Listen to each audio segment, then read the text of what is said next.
Monyet itu mulai ketakutan, dan rupanya ia lupa ancaman tuannya sehingga ia terpaksa menggeleng-gelengkan kepala sambil mundur beberapa langkah. Abu Nawas dengan kecerdikan dan akalnya yang licin mampu memenangkan sayembara meruntuhkan kegigihan monyet yang dianggap cerdik.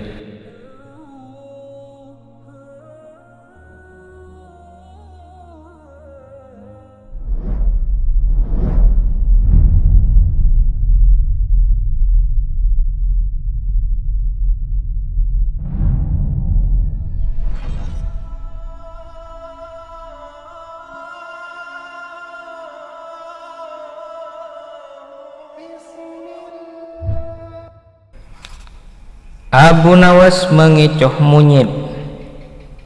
Abu Nawas sedang berjalan-jalan santai, ada kerumunan massa. Abu Nawas bertanya kepada seorang kawan yang kebetulan berjumpa di tengah jalan. "Ada kerumunan apa di sana?" tanya Abu Nawas. "Pertunjukan keliling yang melibatkan monyet ajaib." "Apa maksudmu dengan monyet ajaib?" kata Abu Nawas ingin tahu.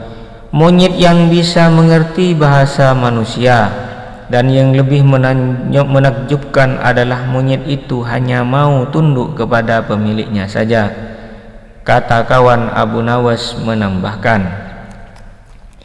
Abu Nawas makin tertarik. Ia tidak tahan untuk menyaksikan kecerdikan dan keajaiban binatang raksasa itu. Kini Abu Nawas sudah berada di tengah kerumunan para penonton. Karena begitu banyak penonton yang menyaksikan pertunjukan itu, sang pemilik monyet dengan bangga menawarkan hadiah yang cukup besar bagi siapa saja yang sanggup membuat monyet itu mengangguk-angguk.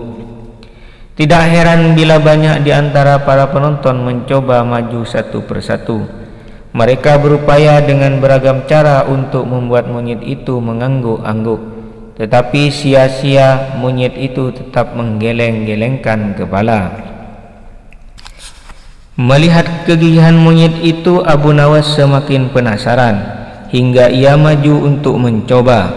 Setelah berhadapan dengan binatang itu, Abu Nawas bertanya, "Tahukah engkau siapa aku?" Monyet itu menggeleng. "Apakah engkau tidak takut kepadaku?" tanya Abu Nawas.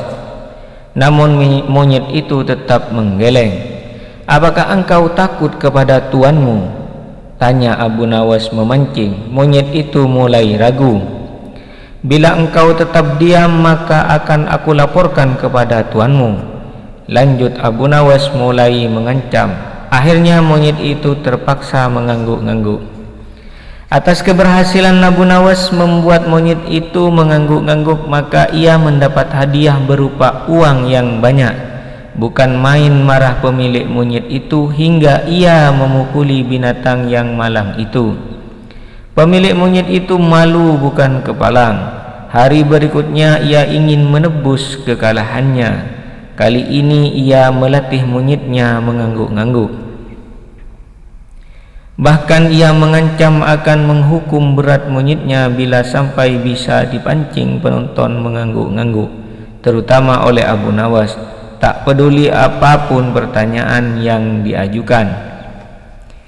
Saat-saat yang dinantikan tiba. Kini para penonton yang ingin mencoba harus sanggup membuat monyet itu menggeleng-gelengkan kepala. Seperti hari sebelumnya, banyak para penonton tidak sanggup memaksa monyet itu menggeleng-gelengkan kepala. Setelah tidak ada lagi yang ingin mencobanya, Abu Nawas maju. Ia mengulang pertanyaan yang sama. "Tahukah engkau siapa daku?" Monyet itu mengangguk. "Apakah engkau tidak takut kepadaku?" Monyet itu tetap mengangguk. "Apakah engkau tidak takut kepada tuanmu?" pancing Abu Nawas. Monyet itu tetap mengangguk karena binatang itu lebih takut terhadap ancaman tuannya daripada Abu Nawas. Akhirnya Abu Nawas mengeluarkan bungkusan kecil berisi balsam panas. "Tahukah engkau apa guna balsam ini?" Monyet itu tetap mengangguk. Baiklah, bolehkah kugosokkan keselangkanganmu dengan balsem? Monyet itu mengangguk. Lalu Abu Nawas menggosok selangkangan binatang itu. Tentu saja monyet itu merasa agak kepanasan dan mulai panik. Kemudian Abu Nawas mengeluarkan bungkusan yang cukup besar. Bungkusan itu juga berisi balsam. Maukah engkau bila balsam ini kuhabiskan untuk menggosok keselangkanganmu? Abu Nawas mulai mengancam. Monyet itu mulai ketakutan, dan rupanya ia lupa ancaman tuannya sehingga ia terpaksa menggeleng-gelengkan kepala sambil mundur beberapa langkah. Abu Nawas dengan kecerdikan dan akalnya yang licin mampu memenangkan sayembara meruntuhkan kegigihan monyet yang dianggap cerdik. Jangankan seekor monyet, manusia paling pandai saja bisa dikecoh Abu Nawas. Hahaha.